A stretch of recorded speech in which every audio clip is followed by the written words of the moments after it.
السلام عليكم ورحمه الله وبركاته. الفيديو ده سريع ومكثف، معلش لما كنتش عملت اي حاجه في الكام يوم اللي فاتوا اعمل لايك وشير وكومنت وتعال اقول لك هتفرج علينا ازاي.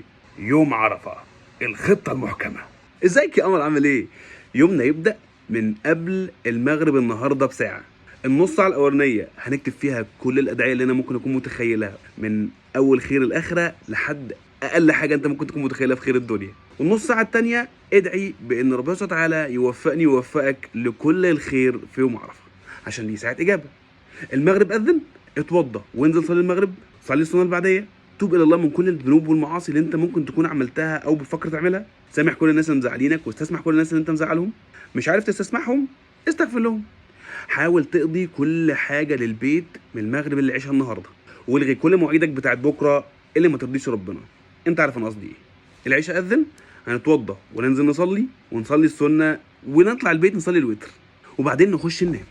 هنصحى الساعه 1:30، ده في الثلث الاخير من الليل. تتوضى وتصلي ركعتين سنه وضوء وتدعي ربنا سبحانه وتعالى باللي انت عايزه كله. خلصت ركعتين، صلي ما شاء الله لك ان تصلي.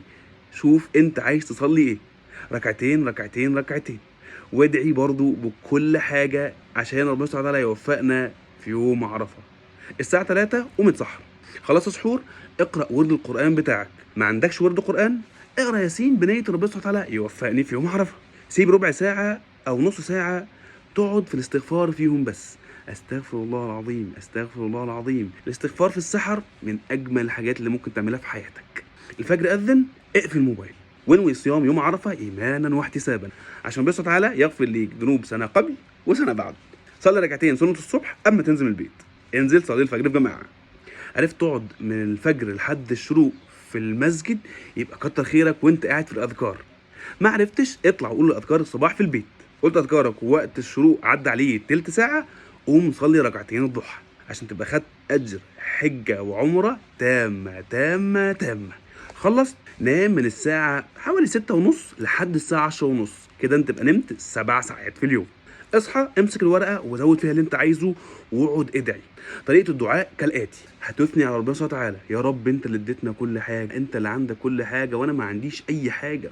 قول من قلبك ان انت ما تعرفش حاجه وان انت فقير الى الله.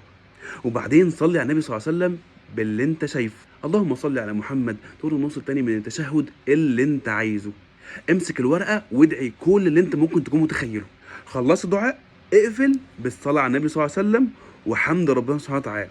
الظهر اذن، اتوضى تاني وصلي 4 ركعات قبل الظهر، وانزل صلي الظهر في جماعه، وصلي 4 ركعات بعد الظهر عشان ربنا سبحانه وتعالى يحرم جسدك على النار. طبعا لو عرفت تقعد في المسجد من الظهر لحد المغرب يبقى كتر خيرك. ما عرفتش اطلع البيت واقعد امسك الورقه وادعي. ما تنساش تقول لا اله الا الله وحده لا شريك له، له الملك والحمد وهو على كل شيء قدير، وتصلي على النبي كتير. العصر اذن، اتوضى وصلي 4 ركعات قبل العصر، ركعتين في ركعتين عشان ربنا يرحمك. انزل صلي العصر في جماعه. لو عرفت تقعد من العصر المغرب في المسجد يبقى خير. ما عرفتش اطلع البيت، اقعد شويه في اذكار المساء. دلوقتي نركز جدا، دلوقتي اهم وقت للدعاء، انما الاعمال بالخواتيم. اقعد امسك الورقه وادعي بقلبك على قد ما تقدر. احنا عرفنا بندعي ازاي. اعرف كويس قوي ان محدش هيصلح لك لا اخرتك ولا دنيتك ولا اي حاجه في حياتك، ولا اهلك ولا اصحابك ولا اولادك ولا عيالك ولا اي حد غير ربنا سبحانه وتعالى. هو اللي في ايده كل حاجه، انت مش في ايدك حاجه. ربنا سبحانه وتعالى اللي في ايديه انه يصلح كل الاحوال. اوعى تنسى اخواتنا في كل حته حوالينا. المغرب اذن، افطر على تمر او ميه، وما تنساش تدعي دعوتك وانت بتفطر، انت ليك دعوه مستجابه كمان عند الفطار. انزل صلي المغرب في المسجد واطلع صلي السنه في البيت وافطر مع اهلك. دلوقتي ممكن تمسك الموبايل، افتح الموبايل وكلم كل قرايبك واحبابك وعيد عليهم وقول لهم كل عام وانتم بخير.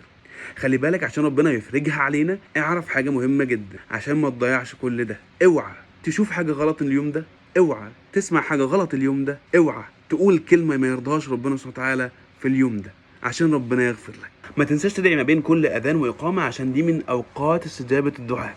اخر حاجه هقولها لك، افتكر ان انت لغيت كل المواعيد اللي ما ترضيش ربنا امبارح. اوعى تنزل تعمل حاجه تغضب ربنا بعد ده كله. انا بحبك في الله، وودي الفيديو ده لكل اللي انت تعرفه. خلي الناس كلها تستفيد بيوم عرفه بجد، يوم في حياتها. والله هيغير حياتك. وما تنساش تعمل لايك وكومنت وشير. انا بحبك في الله. سلام يا قمر.